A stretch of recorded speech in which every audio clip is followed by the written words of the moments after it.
Hoje é dia 24 de junho de 2020. Nós estamos no Brasil para realizar um evento que todas as pessoas que já estão aqui são bem-vindas, as que vão chegar também são bem-vindas, e a todos vocês eu dou o meu acolhimento, a todos e a todas presentes nesse evento, nesse primeiro webinar do Projeto Geoafro que desenvolvemos nesse país e fora dele há 30 anos. Então, esse preâmbulo aqui é um preâmbulo só para dizer a nossa satisfação de estar aqui realizando esse evento com dois palestrantes ilustres, da melhor qualidade, o professor Kabengele Munanga, antropólogo, com uma experiência vasta na área de educação, na área de pesquisa, envolvendo as matrizes da África e matrizes afro-brasileiras, não só no Brasil, mas em outras partes do mundo. O professor Erivaldo, economista, administrador, também com uma vasta experiência no setor decisório, em todas as esferas, municipal, estadual, federal. Então, nós somos esse tripé, junto com essa equipe maravilhosa de suporte que temos. Então, eu agradeço aqui, já no sentido largo, a todos eles. Seria difícil nominar todos, mas Maria Alice e Leandro, que estão aqui mais perto, sem eles, nada feito. E sem também os parceiros grandiosos que estão nos apoiando, né? Teve o UNB, Instituto de Direito, SECOM, Instituto Baobás, Centro de Cartografia da UNB, sem eles também nada feito. Eu vou conversar um pouco sobre a nossa temática, né? Vamos começar falando disso, para a gente entender essa encruzilhada. A encruzilhada paralisa, né? Assim como a encruzilhada paralisa, a encruzilhada também dá caminho, dá possibilidade de seguir em frente. Então, é nesse sentido que eu queria falar. O país precisa ver para onde ele quer ir. Para ele ver onde ele quer ir, de maneira consequente, ele tem que olhar os 5 séculos de escravismo criminoso, parte da nossa história espacial, da nossa história de população, da nossa história enquanto cidadania, sociedade, né? E aí, então, ou eu olho para esse Brasil, que hoje é continental, mas que foi construído com a base do sistema escrocrata, aí eu estou falando de um sistema que faz parte de uma geografia global, de uma geografia que foi montada a partir da violência e do lucro, isso ao longo de pelo menos 5 séculos. E é esse sistema, que é um sistema econômico. Por que econômico? Porque nós vamos ter aí o quê? Os bancos, as finanças, a estrutura financeira atual, ela foi toda montada, balizada no século XVI, século XVII. Então, é um sistema político, porque nós temos o enriquecimento do Estado, sobretudo da Europa moderna. Né? A Europa moderna, aí até hoje, ela se estrutura com as riquezas, com os produtos, com a circulação de bens, mercadorias e capitais desses 4 séculos, sobretudo, que está mais diretamente ligado aqui à costa brasileira, e a costa ocidental africana. Nós estamos falando de um sistema que é um grande modelo global de acumulação de bens capitais. Em nenhum momento da humanidade isso ocorreu. Então, isso tem uma significação. E o nosso Brasil, ele é o pilar dessa importação forçada. Então, por isso que o Brasil é como é. Então, você olha aí nesses mapas, por exemplo, né, o mapa do Brasil colônia, onde com as grandes áreas produtivas. Eu tenho ali o que é a borracha, o café, o cacau, o ouro, a boiada, o algodão. Esse Brasil agroexportador, que está presente até hoje, e olha o mapa do lado da estrutura da população atual do Brasil. Nós somos continentais. Aonde a população está é onde houve espaços geográficos, territórios constituídos a partir do Brasil colonial. Sem muitas análises espaciais, a gente vê o seguinte: então, tem um Brasil que se congelou nesse tempo. O Brasil ainda é muito colonial. Aí a gente tem o quê? Um modelo geopolítico clássico. Meios de produção, meios de capitais, recursos tecnológicos e controle da terra. Começou com o ouro branco, o açúcar, e depois começou a outra loucura. Começou a loucura de outros produtos, café, cacau. E aí começou o sistema escravista industrial. O Brasil inicia algo que jamais tinha ocorrido em nenhuma parte do mundo. Esse é um mapa feito no início do século XX, na França, ele está em francês, do Brasil agroexportador. Continuamos do mesmo jeito. Cacau, café, açúcar, boiada e por aí vai. É um modelo de exploração, é um modelo da geografia oficial de semear as desigualdades para a manutenção dos privilégios seculares. Então, nós vivemos isso, que é políticas de Estado escravocrata que vão sobreviver, vão ser instaladas ao longo desses séculos de sistema escravista. Aí está a geopolítica colonial do Brasil, do qual o Brasil tem dificuldades reais de sair. Por isso a importância de discutirmos aqui essa geopolítica perversa da colonial, com base no sistema escravista, que começa por aí. Uma hostilização, um preconceito com os trópicos e o seu povo. Uma hostilização, uma negação com a existência dos povos africanos e seus descendentes. Os quilombos, antigos, pulverizados por todo o Brasil, mostram isso. O contraponto, o paradoxo do sistema, mostra os conflitos que permeavam o sistema. Esse paradoxo do sistema escravista, onde os povos africanos, os seus conhecimentos, o seu trabalho, os seus saberes, essa disputa. Aí vem as leis oligárquicas para restringir o processo. Primeira coisa, a extinção da escravidão deveria ocorrer em 1831. Entretanto, não ocorre. É o quê? É a lei para inglês ver. Nós continuamos praticando isso na atualidade. Tem as leis, mas não praticamos. A Lei 001 de 1837 proíbe os africanos e seus descendentes e as africanas de estudarem nas escolas públicas. Isso está presente até hoje.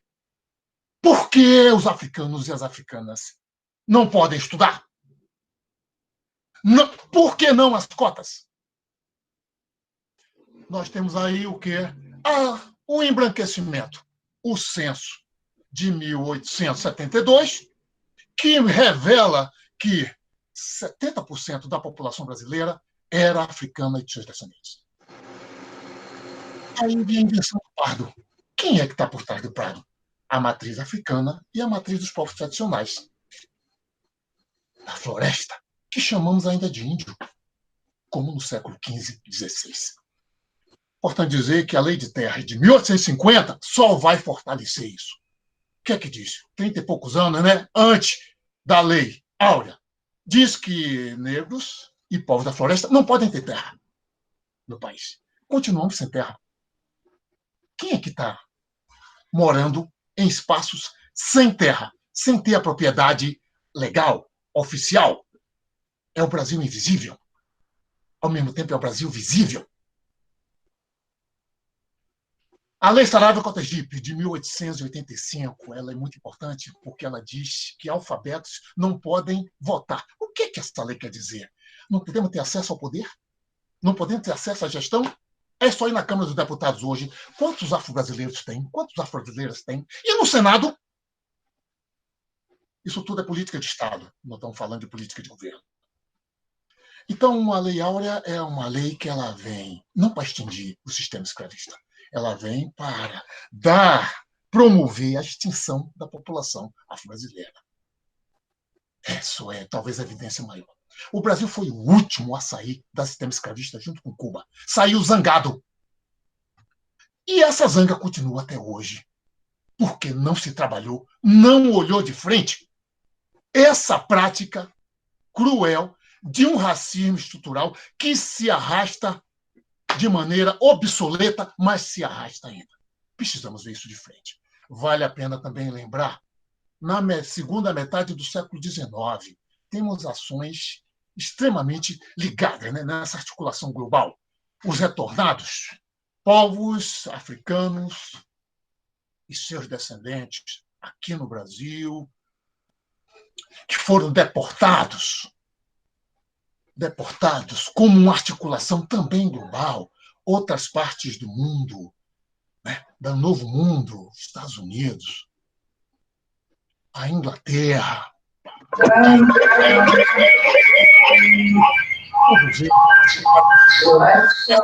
Brasil. Entendeu? Por gentileza de ligar o seu microfone. Grato. O que nós temos aí? Um Brasil presente de uma articulação global de embranquecimento da população, onde esse processo de deportação era um dos elementos chaves.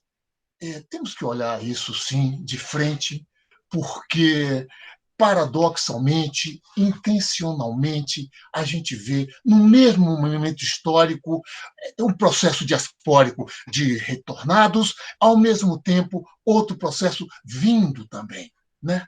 Então, nós temos aí algo que temos que ver. Outro fato importante jurídico, a lei da vadiagem, do fim do século XIX. É a violência institucionalizada. Está aí até hoje. Quem é que está nas prisões brasileiras? Os homens que estão lá, as mulheres que estão lá, as crianças, os adolescentes. No início do século XX, em 1911, nós temos leis que criam facilidade para imigrantes europeus chegarem com documentos, com terra, com privilégios. E não podemos deixar de dizer que o sistema escravista criminoso foi tratado de outra forma, sem documentos, sem aparato legal, com clandestinidade. Não podemos esquecer também as reformas urbanas.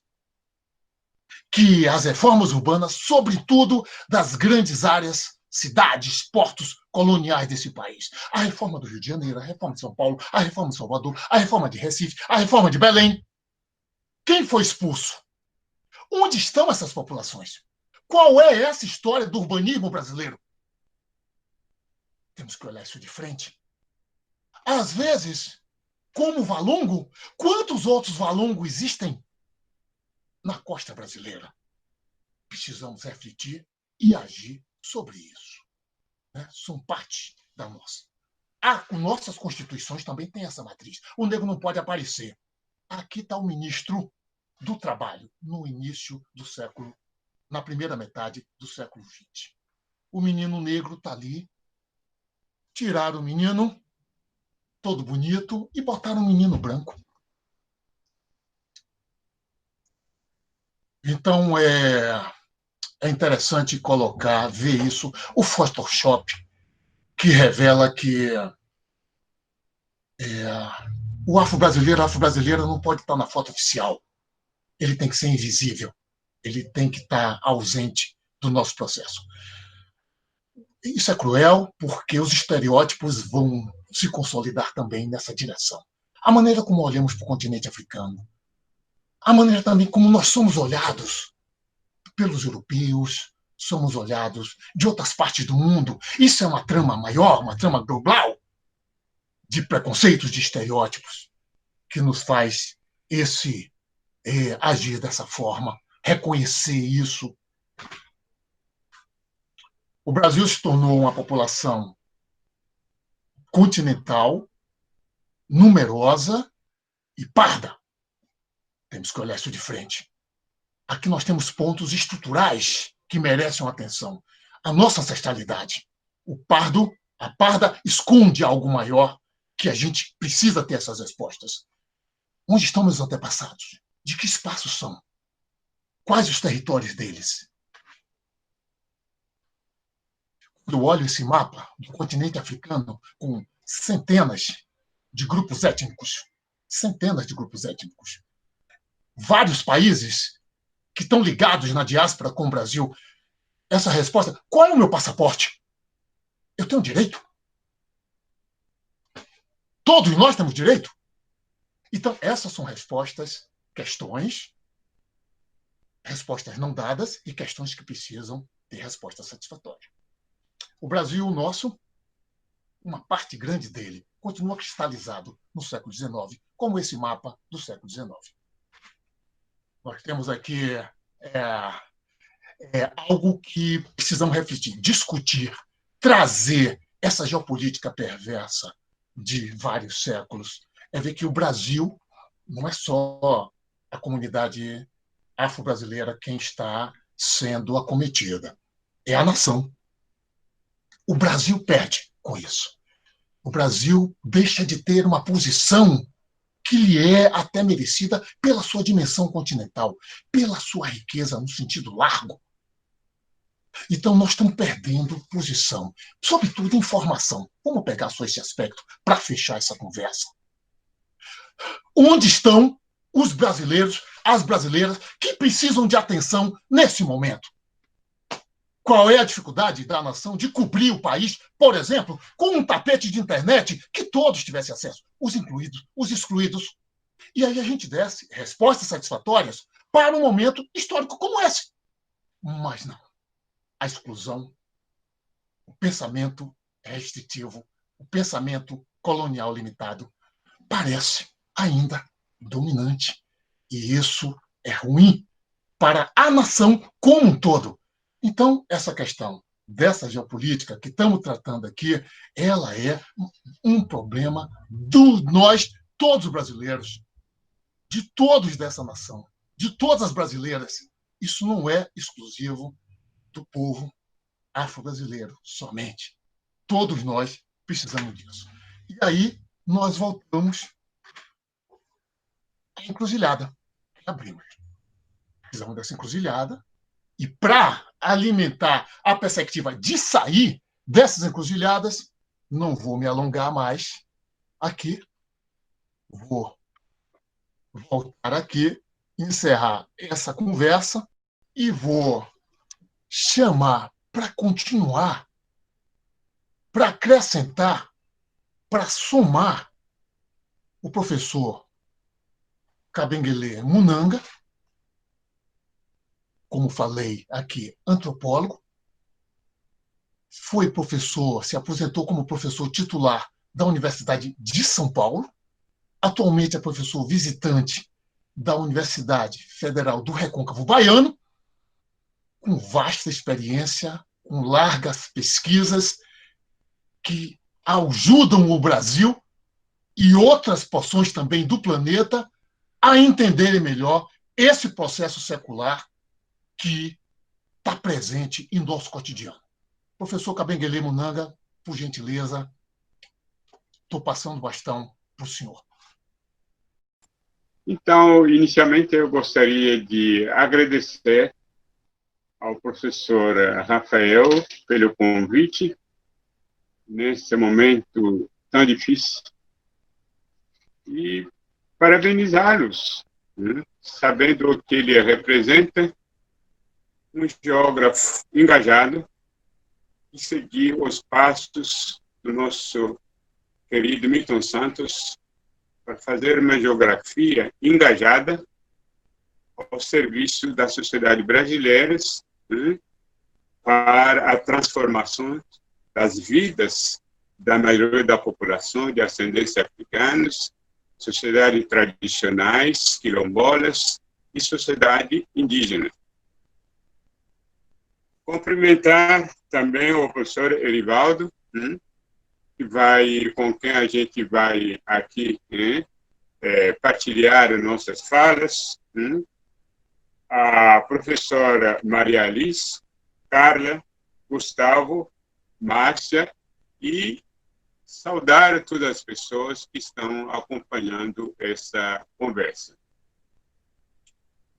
O racismo é um fenômeno muito complexo, cujo espaço geográfico compreende quase todos os continentes, salvo a Antártida.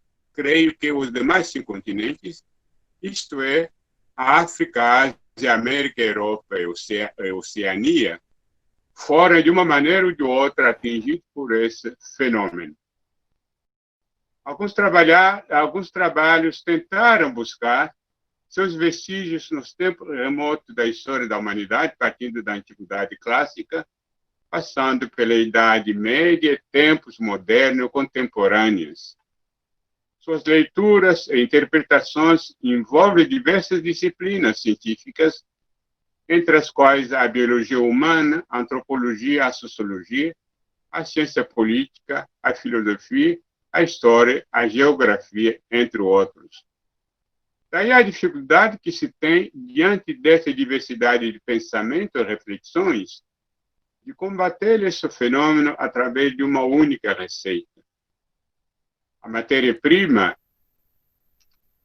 de todos os tipos de preconceito, discriminações e práticas racistas está nas diferenças que constituem a diversidade entre sociedades humanas, diferenças que deveriam ser consideradas como nossa riqueza coletiva, mas que foram, infelizmente, degradadas em superiores e inferiores, que engendram as desigualdades que vivemos entre os diferentes até hoje.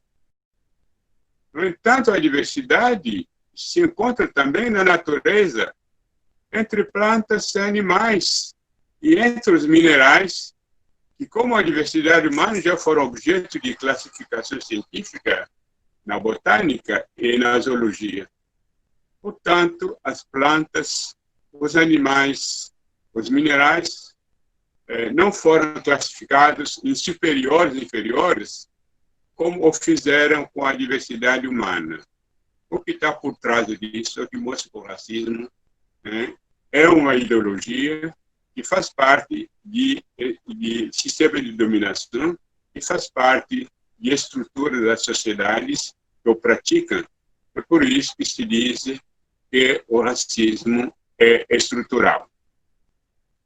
Se examinarmos individualmente cada um dos 5 continentes, vamos certamente encontrar vários tipos de preconceitos, inclusive o preconceito racial, mas nos faltaria a documentação necessária, mesmo se tivéssemos essa documentação, não teremos espaço e tempo para discutir isso, porque é um assunto que levaria muitas horas de aulas. Vamos pegar apenas 2 exemplos. A Índia, os países do Islã. A sociedade indiana é dividida tradicionalmente em 4 castas hierarquizadas, superiores e inferiores. É o grande clássico do racismo, Conde Arthur de Gobineau, no seu livro clássico sobre o racismo, livro intitulado O Ensaio sobre as Desigualdades das Raças Humanas, ele elogiou o sistema de caste das Índias por ter preservado a pureza de sangue entre as raças, que, segundo ele, infelizmente, esse sistema foi destruído pelo budismo. Na concepção hinduísta, os indivíduos vêm ao mundo com certas aptidões hereditárias que os tornam capazes de cumprir deveres de suas castas. É proibido a mistura de sangue, daí porque cada casta é uma endogamia. Com base nos princípios de pureza e impureza de sangue, a Índia conviveu muitos séculos numa sociedade segregada que criou desigualdade e falta de representatividade das pessoas pertencentes às castas ditas intocáveis, que não podia ser tocado por causa da impureza de sangue, os chamados Dalits. Depois da independência da Índia, em 1946, os responsáveis políticos do país se declararam a ilegalidade e inconstitucionalidade das castas e criaram em 1950, isto é, 3 anos depois de sua independência, o sistema de cotas para a inclusão dos Dalits nas universidades e nos diversos setores da vida nacional. Não demoraram, como demoramos depois da abolição da escravatura nas Américas. Outros exemplos interessantes na geopolítica do racismo vieram dos países do Islã. Nas Américas, tanto do norte, do centro como do sul, existe uma identificação absoluta entre a raça negra e a escravidão. Mas no mundo muçulmano houve sempre escravizados negros e escravizados brancos. No entanto, a diferença entre as duas categorias de escravizados se dá na terminologia, no valor de compras e vendas, no tipo de atividade e na mobilidade social atribuída aos dois tipos de escravizados. Os escravizados brancos, em particular as mulheres, custavam mais caros que as mulheres negras. Além disso, os escravizados negros eram utilizados em certas atividades a eles especificamente reservadas, e sua mobilidade social era mais limitada do que a mobilidade dos escravizados brancos. Mas os árabes não desenvolveram ideologia racista para invadir os territórios africanos, transformando-os em colônias, como fizeram os europeus capitalistas. Mas o racismo que me interessa, que nos interessa, que faz de nossa vítima até hoje entre não brancos, é esse que nasceu da chamada ciência das raças, ou raciologia, que classificou a variabilidade e a diversidade humanas em raças hierarquizadas em superiores e inferiores, de acordo com a cor da pele e outros traços morfológicos. Ele nasceu na modernidade ocidental a partir do século das luzes, evoluiu no tempo e espaço, se reformulou de acordo com a história e a estrutura do poder nos países que o praticam até hoje. É o racismo dito científico, formulado a partir da hierarquização das raças, cuja inércia produz ainda efeitos nocivos, apesar da própria ciência ter chegado, a partir da segunda metade do século XX, à conclusão de que as raças não existem cientificamente.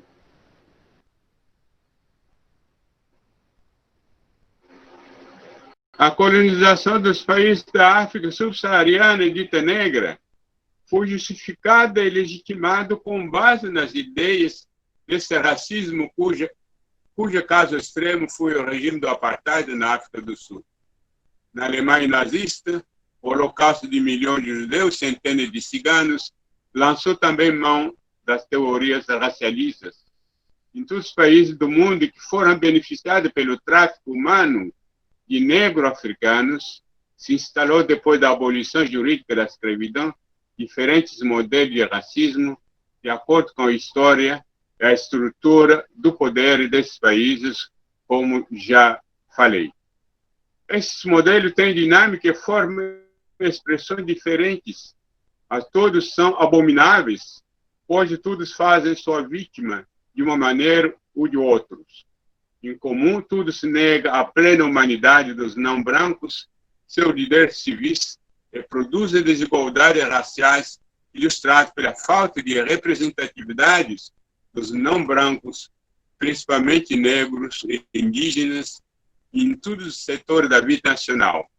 Mais do que isso, os racismos produzem violências físicas e simbólicas que ameaçam e tiram as vidas de suas vítimas não brancos, e essas vítimas são praticadas pelos órgãos dos estados através das chamadas segurança públicas, materializada pelas polícias. Essa violência policial letal mata mais negro, indígena e pobre em geral, tanto nos Estados Unidos como no Brasil e em outros países da América dita Latina. Ele não começou no dia 20 de maio, com a morte do negro americano George Floyd, pelo estrangulamento praticado pelo policial Derek Chauvin, em Minneapolis, nos Estados Unidos. Essa violência policial não é de hoje, existe desde a escravidão, evoluiu sob roupagem, sob nova roupagem tanto nos Estados Unidos como no Brasil, sem esquecer o holocausto de milhões de judeus e mexicanos no regime nazista e milhões de africanos que morreram no regime do apartheid na África do Sul, entre outros, todos sob a violência praticada pelo poder branco para manter sua supremacia. As vítimas negras de todos os tempos reagiram para defender suas vidas e dignidade humanas na época em que os meios de comunicação de massas existentes não tinham a força e rapidez que tem hoje para informar ou alertar o resto da humanidade. Hoje a informação está chegando em todos os cantos do mundo em pouco tempo possível, com uma rapidez incrível, colocando os progressos realizados nesta área ao serviço da humanidade. Claro, pode haver distorções na informação por interesses políticos e ideológicos, o outro sempre ao serviço dos poderes dominantes. Mas quando há imagens reais, como essa que mostrou o estrangulamento mortal de George Floyd, não há como distorcer os fatos com facilidade. Mas, para o que não se viveu em testemunho ocular, só algumas pessoas podem acreditar. Por isso, creio que se a cena do estrangulamento de George Floyd não fosse filmada, uma reportagem oral ou escrita habitual não teria tanta força emocional para revoltar milhares de homens e mulheres de todas as cores que aderiram aos protestos negros nas ruas e cidades de alguns países do mundo.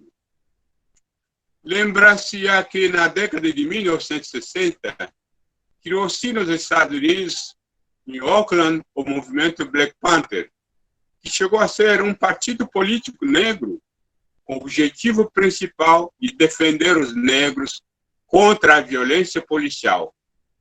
Os Panteras Negros advogavam para uma autodefesa armada e começaram inicialmente a patrulhar e vigiar os bairros negros e pobres de Oakland para evitar a violência policial, mas foram reprimidas com atrocidade pelos Estados Unidos através da FBI, até desaparecerem em 1988, depois de 16 anos de resistências. Muitos de seus membros foram mortos pela polícia, outros foram presos. No entanto, as violências policiais letais contra negros continuaram a se repetir em vários estados e cidades americanas até hoje. E cada vez que acontecia, os negros reagiam com protesto da mesma maneira que aconteceu em Minneapolis em 25 de maio passado. Tivemos a respeito várias situações que foram noticiadas pela imprensa, como o caso do Rodney King, que em 1992 sofreu linchamento da polícia de Los Angeles por ter dirigido seu carro em alta velocidade. Depois da absolvição dos policiais que o lincharam, os protestos dos negros que duraram, alguns dizem, naquela cidade, com quebra-quebra, saque e incêndio de carros, foram severamente reprimidos pela polícia local. Em 2012, um adolescente negro, Trayvon Martin, na cidade de Sanford, em Flórida, foi morto por um vigilante. Tamir Rice, um garoto de 2 anos, foi morto por um policial em Cleveland, no estado de Ohio, em 2014, quando brincava num parque carregando uma arma de brinquedo. Em 2014, Eric Garner, em Staten Island, em Nova York, foi morto por estrangulamento que durou 15 a 19 segundos por um policial, mesma técnica utilizada pelo policial Derek Chauvin em 25 de maio de 2020. Em toda essa situação de violências, os negros americanos sempre protestaram com veemência, exigindo a justiça e a punição dos policiais, que quase não acontecia. Mas essas manifestações de protesto contra a violência policial nas ruas não contavam com a participação massiva dos cidadãos americanos brancos. Mesmo quando Martin Luther King Jr. foi assassinado em 1968, os brancos não participaram das manifestações de rua junto com os negros. Por isso, somos surpreendidos, ou melhor, eu fui surpreendido ao ver multidões de brancos e negros juntos, que a partir de 25 de maio passado protestaram em cerca de 300 cidades americanas. Essas manifestações atravessaram as fronteiras americanas para se repercutir nas grandes metrópoles europeias como Londres, Paris, Amsterdã, Berlim e em alguns países asiáticos como Japão e Coreia do Sul. Com mais brancos que negros gritando não à violência policial que matou George Floyd e não ao racismo e ao fascismo. Aqui coloca a questão: por que agora, em plena crise globalizada pela pandemia, que recomenda todas as pessoas para ficarem em suas casas, em isolamento, de acordo com o aconselhamento da medicina para não aumentar os riscos de contaminação pela Covid-19? Não é motivo suficiente para justificar a ausência de todos, negro e branco, nessas manifestações de protestos nas ruas do mundo? Por que agora e não antes? Pois essas populações brancas dos Estados Unidos e da Europa convivem com as práticas racistas e violências policiais em seus respectivos países há dezenas de anos e nunca levantaram coletivamente a voz para dizer não. Qual é a explicação? Eu não tenho explicação no momento e não vou arriscar nenhum tipo de especulação. Mas uma coisa tenho certeza, tenho quase certeza: melhor tarde que nunca.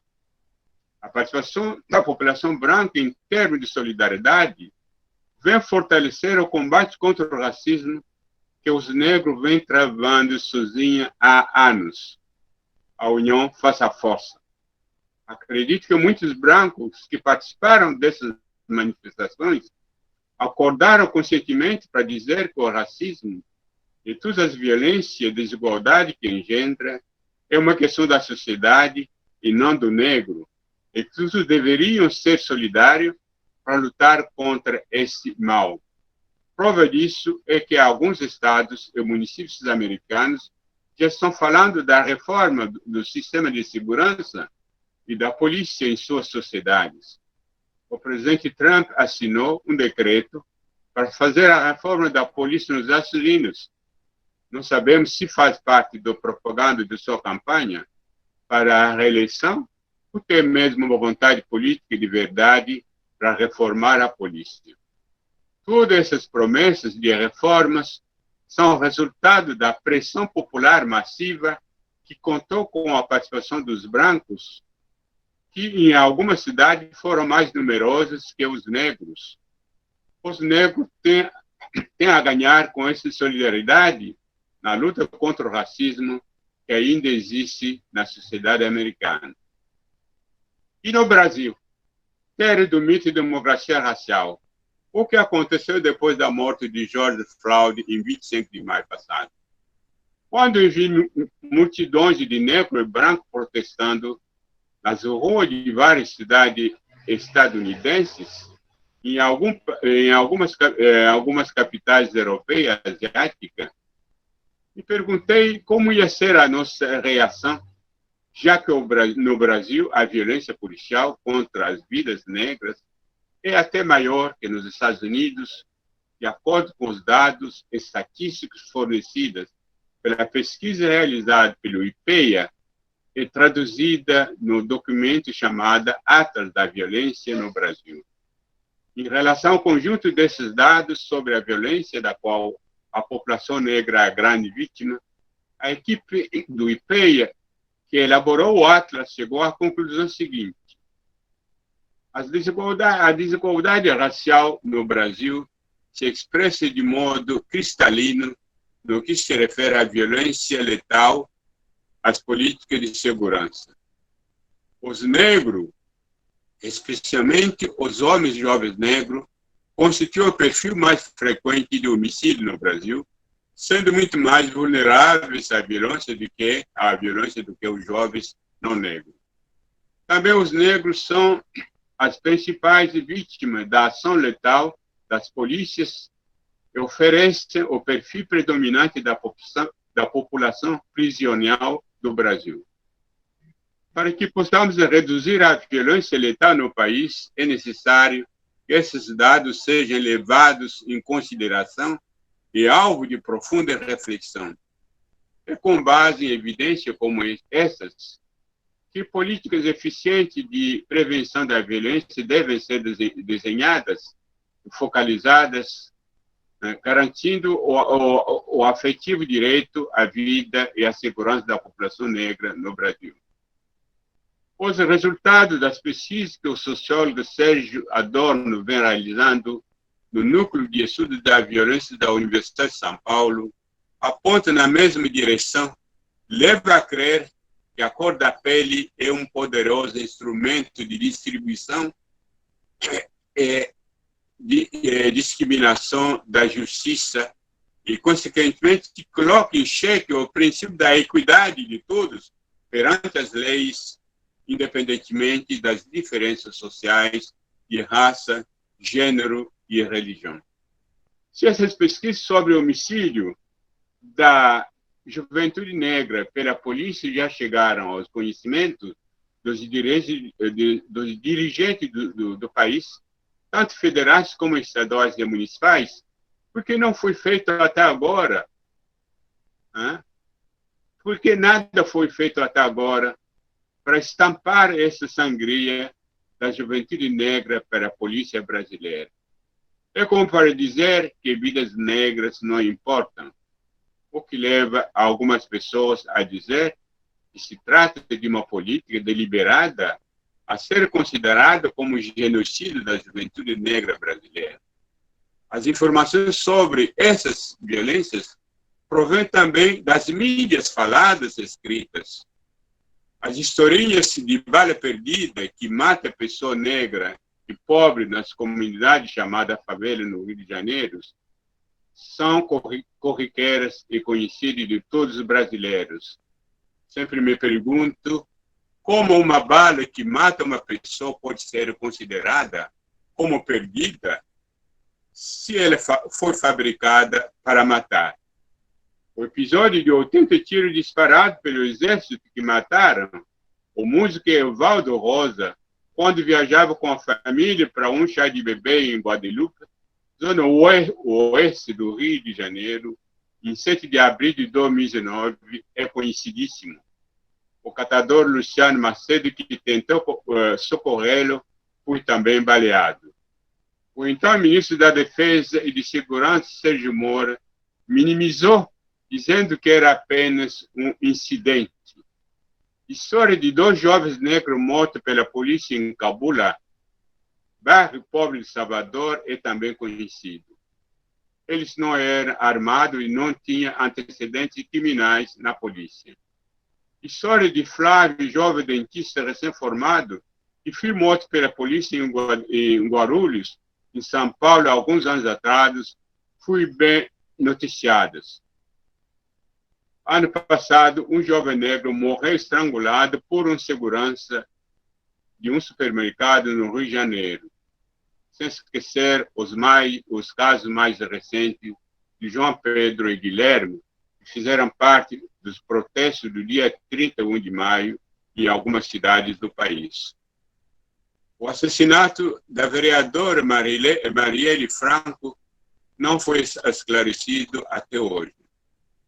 Toda essa situação de violência policial contra pobres e negros são sabidas e conhecidas, pois frequentemente noticiadas pela imprensa.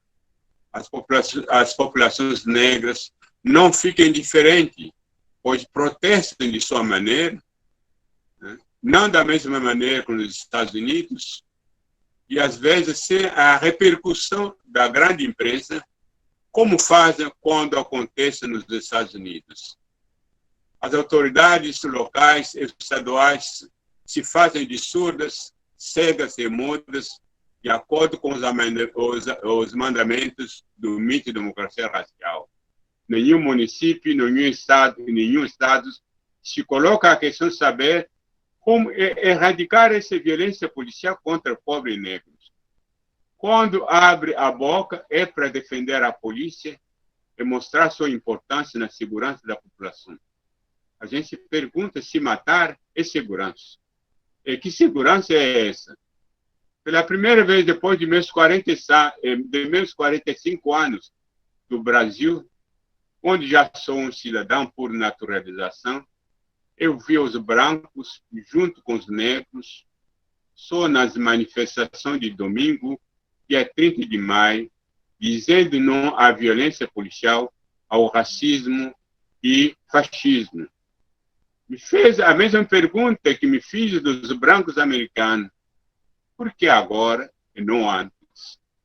Os brasileiros brancos ficaram com vergonha e imitaram os americanos, europeus brancos, ou de repente acordaram para perceber que o que aconteceu nos Estados Unidos acontece todos os dias nos bairros pobres de seus países, onde se encontra a maioria da população negra? É uma pergunta. Nesses bairros periféricos, a violência policial mata mais negro pobre do que branco pobre.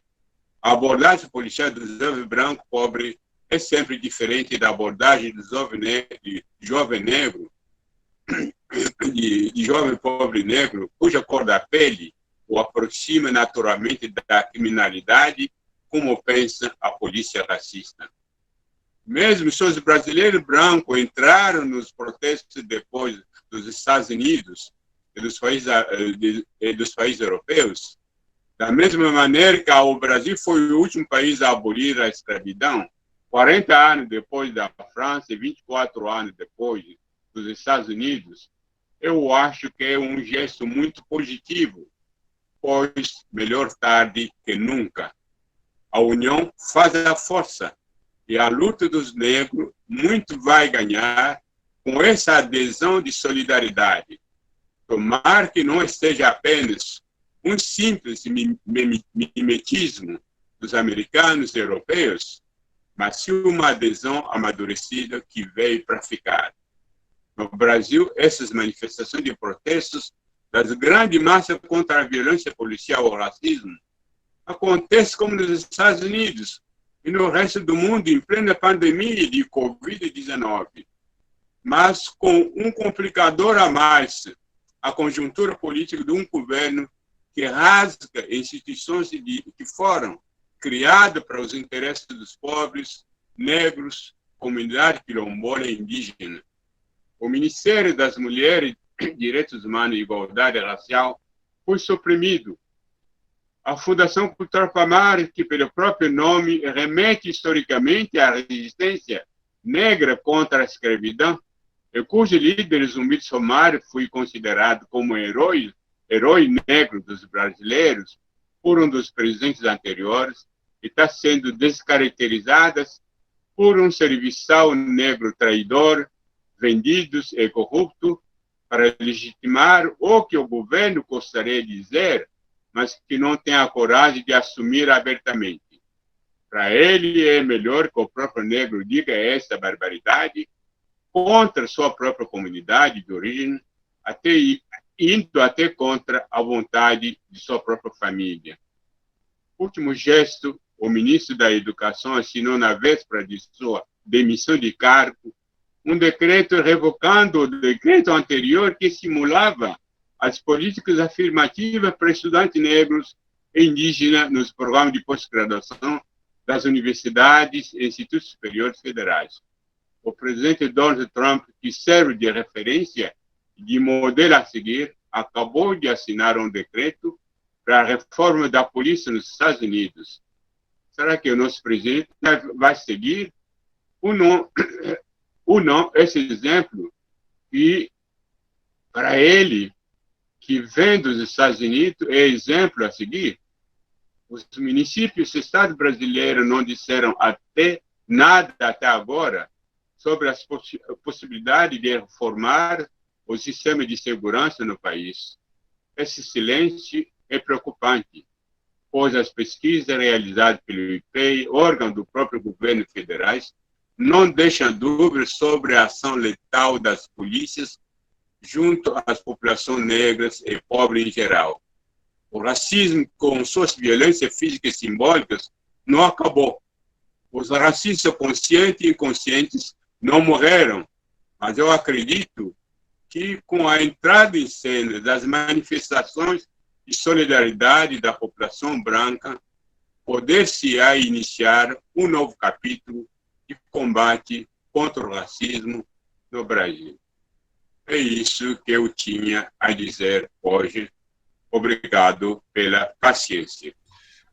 Muito obrigado, meu querido professor Munanga, por trazer à luz essa memória do século XIII, XIV, lá dos árabes, e até o 2020, esse mês que temos, maio, junho de 2020. Nós estamos diante de, como falei aqui, uma encruzilhada maior, que não é só nossa. Essa encruzilhada, ela é de todos. Por isso a educação é para todos, por isso o território tem que ser organizado para todos. E a semente está aí. Vamos adubar com o nosso trabalho, com nossas experiências, com o nosso quanto de energia e seguir e ver o que acontece. Eu vou convidar aqui para essa sala, para essa conversa, o professor Erivaldo Oliveira, que tem duas experiências que eu admiro muito nele, que é da forma institucional, jurídica e real para a realização do mapeamento dos terreiros oficial, primeiro oficial, realizado no país, aqui no Distrito Federal, que é um território de todos os brasileiros. Aqui é um caldo, que desse caldo somos nós, com toda a nossa complexidade. E também a patrimonialização da Serra da Barriga, além das nossas fronteiras, ou seja, a fronteira do Mercosul, que é algo extremamente merecido de reconhecimento aos nossos ancestrais. Professor Erivaldo, por favor, toque aqui o barco, está contigo. Bem, primeiro eu quero agradecer ao professor Rafael por esta belíssima iniciativa e é um prazer imenso estar dividindo esse web seminário, né, com o professor Kabengele, que é uma grande referência.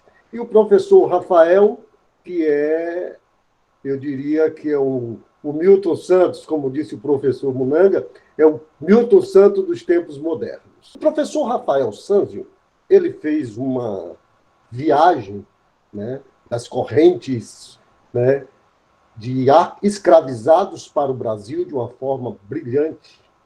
O professor Kabengele fez uma explanação maravilhosa, trazendo as invasões árabes, o domínio árabe, né, na África. e todo o racismo que perdura até hoje. Eu quero começar, professor Rafael, e todos os ouvintes, a audiência está boa, hein, professor? Eu queria começar, você já fez essa explanação anterior, eu vou começar em 1822. Em 1822, o Brasil decretou a sua independência. E nessa independência do Brasil, o que é que nós presenciamos? O primeiro país do mundo a reconhecer a nossa independência fora a Inglaterra. A Inglaterra do capitalismo emergente, nascendo no seu seio o liberalismo econômico, e a Inglaterra se apressa em reconhecer a independência do Brasil. Mas a Inglaterra se apressa, mas também exige do Brasil que ele começasse a proibir o tráfico de escravizados. E assim se deu. O Brasil, como um país livre, faz a sua Constituição em 1824. Em 1824, com inspiração capitalista, já se definia na nossa Constituição o famoso direito de propriedade privada. Mas o direito de propriedade privada, entra a hermenêutica jurídica, com todas as vênias aí aos advogados, entra toda a hermenêutica jurídica e coloca o escravizado como propriedade também. Porque eu falava de propriedade privada, mas é a primeira vez na história, né, que um povo é proprietário. Em 1826, a Inglaterra volta a pressionar o Brasil. Olha só, por que eu estou fazendo esse histórico? Porque eu quero falar sobre o racismo estrutural no governo, nos governos.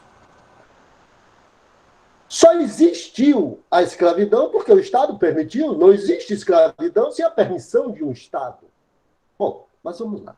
Em 1826, o Brasil assina um acordo com a Inglaterra dizendo que ia proibir até 1831 o tráfico de escravizados. Ok. E continuamos a trazer escravizados. Essa famosa lei que o professor Rafael falou, de inglês lei para inglês ver, daí vem essa coisa, é para inglês ver. O inglês viu, mas o Brasil continuou trazendo os escravizados.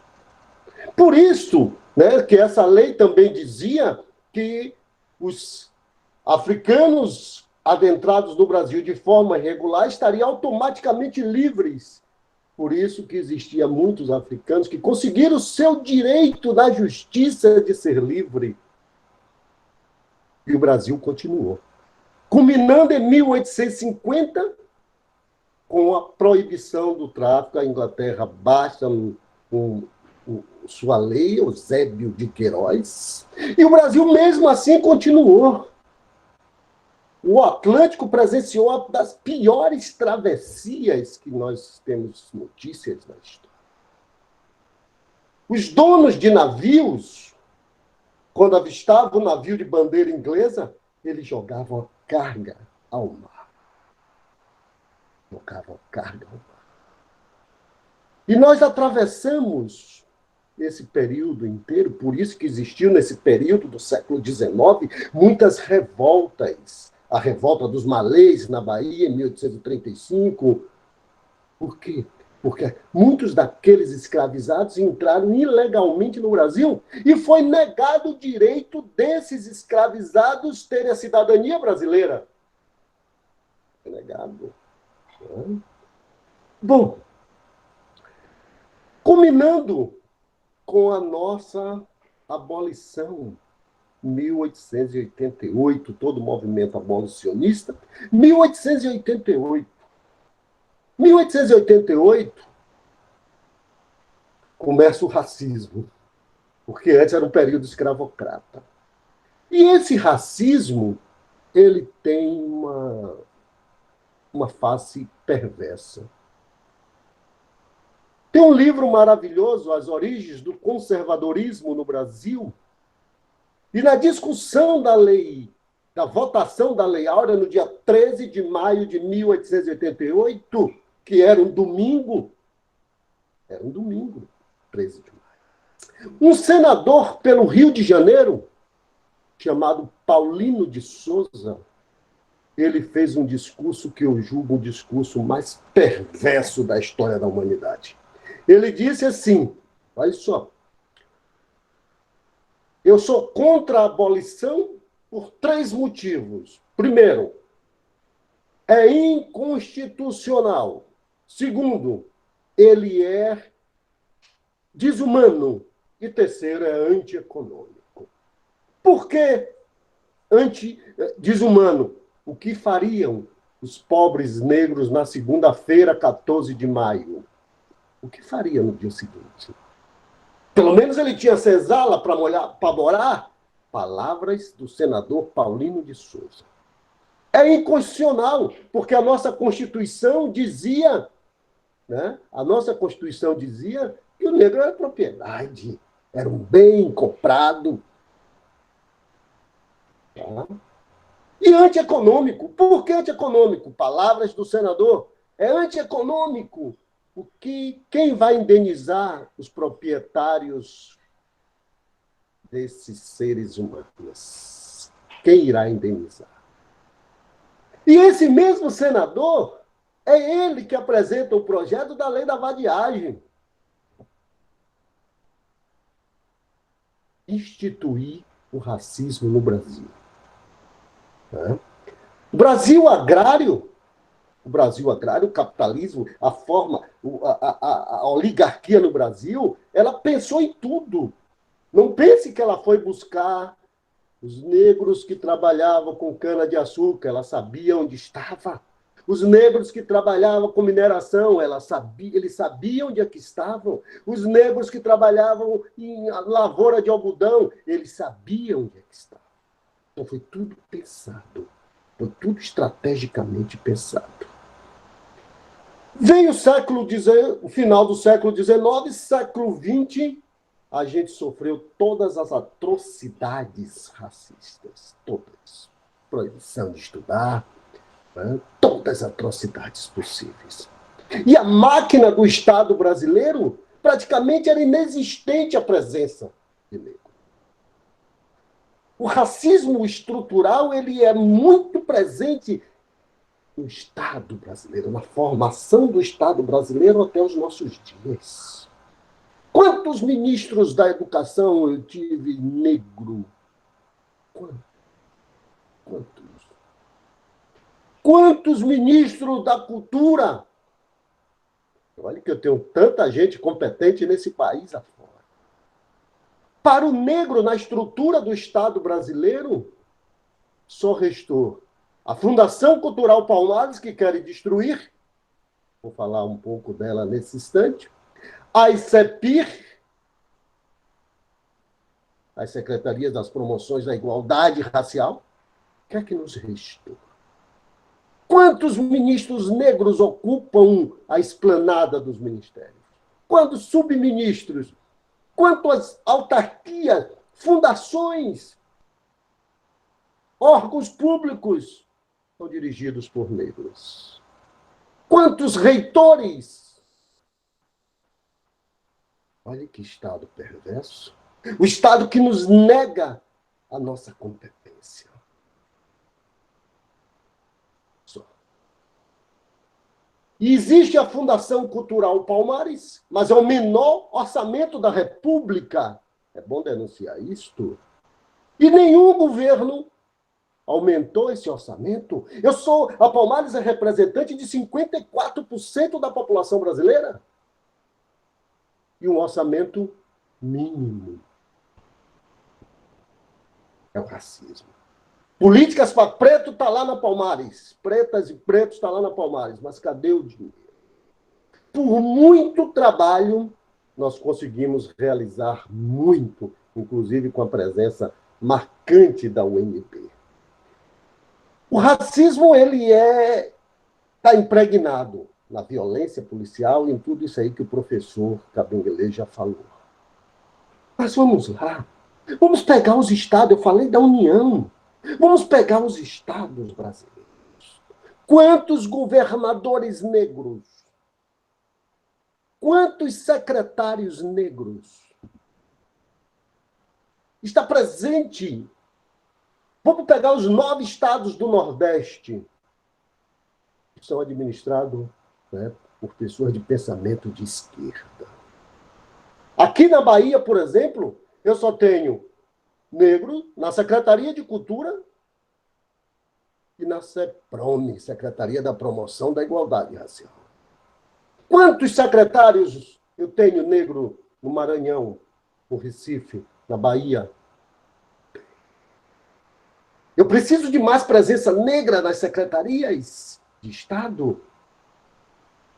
Aqui na Bahia e no Nordeste é um horror. Aí eu dou a secretaria da CEPROME ou da CEPI ou do órgão que representa a cultura afro, mas eu não dou recurso. Aí fica lá as pessoas tirando foto com o professor Kabengele, com o professor Rafael, e não tem políticas. Quando eu assumi a Palmares, a primeira coisa que eu fiz foi pegar os 11 ministérios que tinha recorte racial, Ministério da Saúde, Desenvolvimento, Integração Nacional, para fazer políticas. Outro dia eu conversava com um membro do governo do Estado da Bahia, eu disse, por que vocês não se falam com outras secretarias para levar melhores condições de vida aos quilombolas? Porque quem leva não é a CEPROME, não é a Secretaria da Promoção da Igualdade, quem leva é o Estado. E eu tenho que exigir desse Estado a urbanização do quilombo, as políticas agrícolas das comunidades quilombolas. Se eu não tenho dinheiro, eu faço política com as secretarias que têm recursos para levar essas políticas públicas para as comunidades quilombolas. A internet, as tecnologias, eu tenho que levar para essas comunidades. Eu tenho que ocupar esse território de forma que eu saiba desenvolver os meus saberes e os meus fazeres, mas com tecnologia. Nós fizemos aí em Brasília um mapeamento dos terreiros, e esse mapeamento dos terreiros, coordenado pelo professor Rafael Sanzio. Quem pensa que Brasília não tem terreiro, Brasília tem mais de 330 terreiros. Está catalogado num livro maravilhoso. Tomara que não toque fogo, viu, professor? Tomara que não jogue fora aquela grande obra coordenada pelo senhor. Né? Então, nós precisamos ocupar esses espaços. Nós precisamos exigir. Olha só, o racismo estrutural, ele é jurídico, ele é econômico, ele é ideológico, ele é político.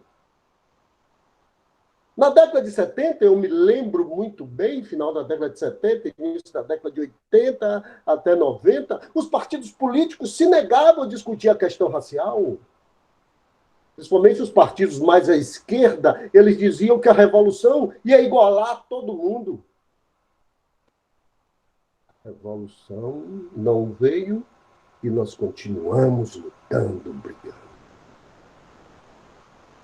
As universidades, elas são ocupadas, né, por uma elite branca e que se beneficiou da escravidão. Por isso, a gente tem que chamar todos esses brancos e brancas não racistas e antirracistas para a nossa luta. Nós precisamos buscar algo que nos unifique. E qual é esse algo que nos unifica? Na década de 90, eram as cotas nas universidades, unificou o movimento.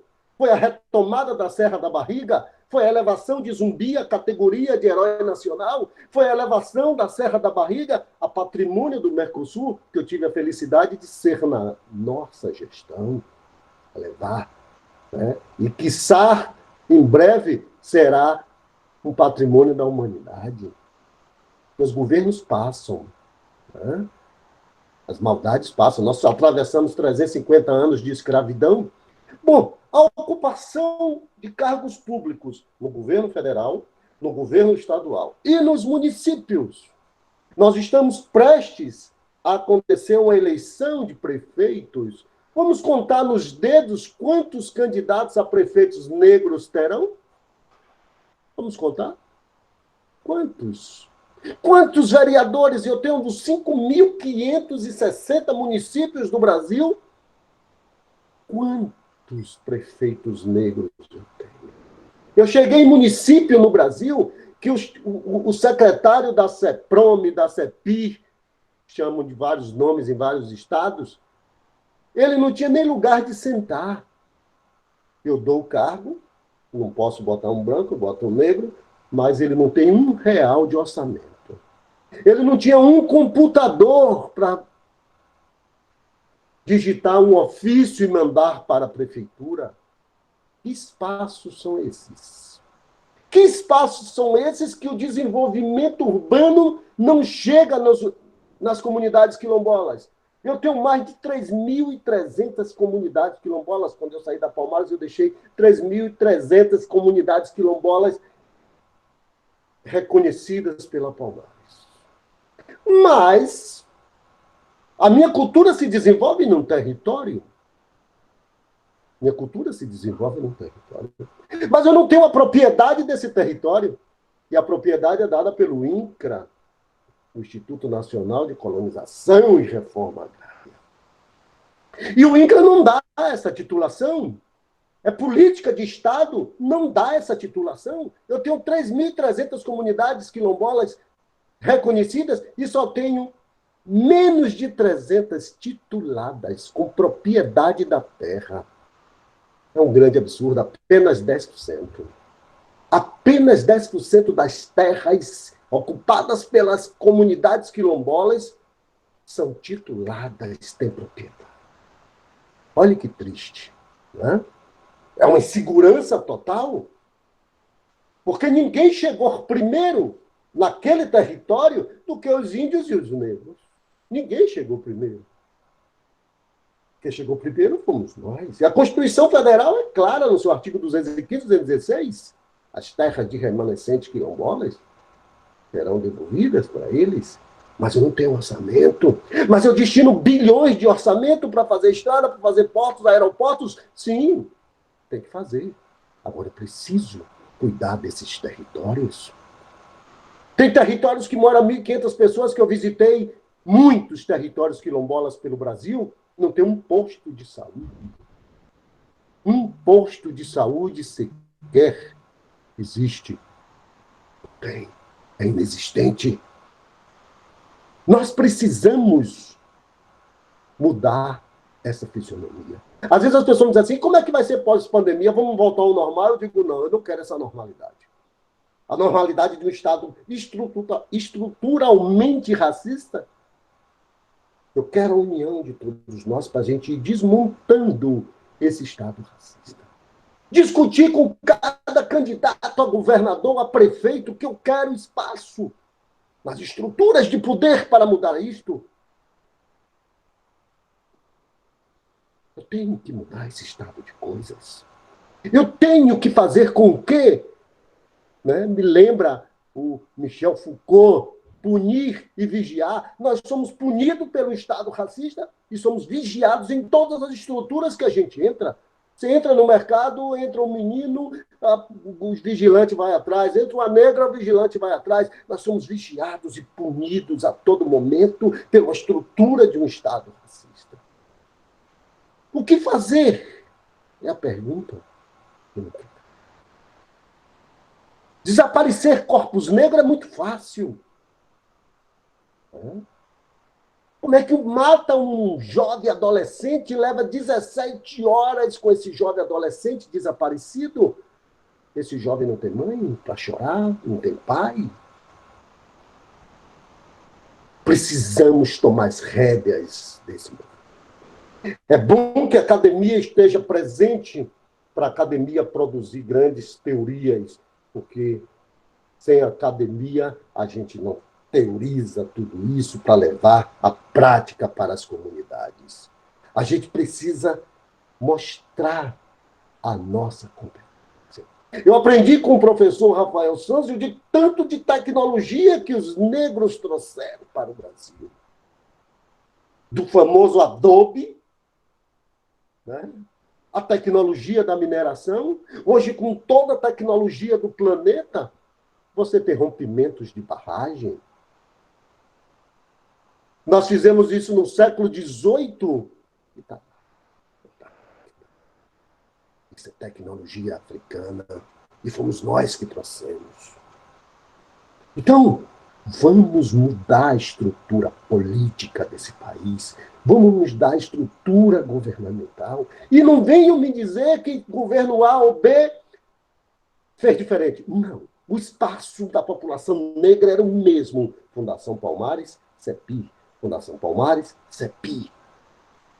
E eu não tenho condições, como economista, de ser presidente do Banco Central? De ser ministro da Fazenda? Do professor Rafael Santos ser ministro da Educação? Vamos exigir esses espaços. A elite somos nós. A elite brasileira, do ponto de vista intelectual, pensante, do ponto de vista da boa condução de um povo, é a população negra. Nós respeitamos os mais velhos. Nós respeitamos as religiões. Nós respeitamos a cultura. A elite não é aquela do Brasil, não é aquela da reunião do dia 22 de abril no Palácio do Planalto. Aquilo é o pior que é representado por uma elite. Uma elite cheia de palavrões. Pretos não xingam nem na vista dos pais. Isso é a cultura afro. E aquele festival de asneira no dia 22 de abril de 2020, aquilo não é elite, aquilo não nos representa. Aquela elite que comanda o Brasil hoje, a fala de Paulo Guedes, hoje eu sou economista, e a pior fala de todas ali, porque passou sutilmente, às vezes as pessoas não entendem, foi do dito Paulo Guedes. O neoliberalismo que ele quer implantar no Brasil não tem espaço para políticas sociais. O neoliberalismo, as políticas sociais, é incoerente com o neoliberalismo. E o neoliberalismo, ele disse com todas as letras, vamos logo vender o Banco do Brasil.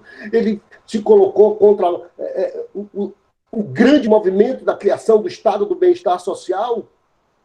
Ele era contra todos esses processos, a lei de ajuda aos artistas, a cultura, tudo. Pior fala foi a dele. Essa travessia desse governo com esse ultraliberalismo do senhor Paulo Guedes, da Escola de Chicago, nós temos que combater. E a academia tem um papel importantíssimo para combater essa teoria convincente dele, que convence os ministros. Os ministros não davam palavras para ouvir Paulo Guedes. Eu tive cuidado só de ouvir a fala dele. E o resto era asneira pura. Tive cuidado de observar. E é esse Estado que se quer construir. Um Estado com 16 milhões de quilombolas, segundo o censo da CONAC, a Confederação Nacional das Comunidades Quilombolas. 16 milhões! 16 milhões são 6 milhões a mais do que a população de Portugal. Quilombolas. Some aí, né? Some aí a periferia das grandes cidades, das pequenas cidades, e veja quanto nós somos. Somos mais de 100 milhões. Temos que tomar uma atitude, gritar, falar para ocupar as posições institucionais. Você sabe por que eu aceitei ser presidente da Palmares? Porque eu queria fazer tudo ao contrário do que propunha aquele governo. Eu tinha um mês na Palmares. E eu denunciei numa reunião de todos os órgãos do Ministério da Cultura, que foi extinto, eu denunciei um racismo institucional e estrutural na reunião com o ministro. Porque eles não queriam oferecer, devolver um recurso para Palmares. E eu denunciei. Esse cara é doido, eu disse, bota o nosso dinheiro para cá. Né? Então, amigos, vamos lutar. Vamos juntar os negros e negras do Brasil inteiro e, a partir deste momento, vamos exigir posições de mando, tantos pretos e pretas maravilhosas na Bahia, e você dá um ministério, você dá uma secretaria a um menino lá de um partido qualquer. A Prefeitura de Salvador só tem uma pessoa negra numa secretaria, que era a professora Ivete Sacramento, que pediu exoneração, saiu. Eu vi uma foto no carnaval da Prefeitura Municipal de Salvador, parecia que a gente estava na Suíça.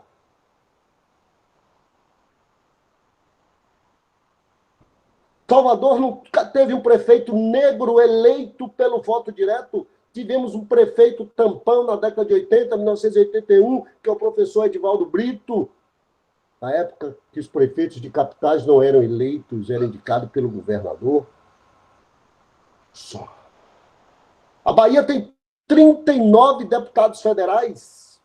39. Só tem 2 negros. Um negro militante. Outro é negro, mas eu nunca vi uma voz sequer em defesa da cultura afro-brasileira. Uma voz sequer. Mesmo porque ele pertence a uma igreja que é completamente contra a cultura afro-brasileira. A Bahia tem 63 deputados estaduais. Só tem uma negra. E nós vamos ficar calados? Nós vamos continuar calados? Nós vamos continuar aplaudindo? A academia pensa. E a gente vai para a prática na rua. A gente vai lutar. Vamos exigir de todos os prefeitos, chega de fazer escada para nos pisar. Já chegou minha hora, professor Rafael? Não estou lhe ouvindo. Meu prezado professor, se você puder ir concluindo, é bom para poder... A hora está avançando. E Tá eu diria isso. Se você puder fechar, é bom. Vou fechar. Estou fechando já. Tá? Então, é bom que a gente busque o saber na academia para a gente saber dos nossos reais direitos. Eu, quando assumi a Palmares, eu queria sempre visitar terreiros e visitar comunidades quilombolas para levar empoderamento, para dizer à sociedade dominante daquele território que aquelas pessoas estavam ali porque a terra lhe pertencia. E que o Estado brasileiro, ali representado pela Fundação Cultural Palmares, estava do lado deles. Então, meu amigo, a luta é grande, nós temos que continuar essa grande batalha para a gente desmontar esse Estado que foi construído estruturalmente, propositadamente para ser racista. Um grande abraço, professor Rafael, professor Kabengele, muito obrigado a todos os participantes e estamos à disposição. Muito obrigado aí pela trazer dados, trazer suas referências de gestão pública em uma nação onde a política de Estado, onde a política constitucional ela ampara a invisibilidade, ela ampara o extermínio, ela ampara a extinção pela deseducação, pela desterritorialidade, pela inexistência. Então, se é como não precisamos de lente de contato nem de óculos nenhum, o Brasil é muito explícito e eu acho que hoje, 2020, nós estamos todos nus e nuas. A nação brasileira está nua porque temos um colapso dessa política de Estado que nós só aparecemos em políticas de governo. Um decreto, uma secretaria ali, uma secretaria aqui, que assim como chega, vai fácil. Né? Então, eu lhe agradeço por essa fala importante, como a do mestre, o nosso decano Cabenguele. Eu vou passar para o professor Erivaldo, que está aqui, já com a linha acesa, mas antes de passar para ele, eu diria para você o seguinte: nessa fala aqui rápida, no meu fecho, eu não abro mão de que uma nação como nossa, rica, tecnologicamente com ruídos, a nossa política aeroespacial seja fragmentária. Como uma nação como nós, continental, dependemos do Google. Se lá desligarem o botão, nós entramos em um apagão de imagens, nós não sabemos o que é o território.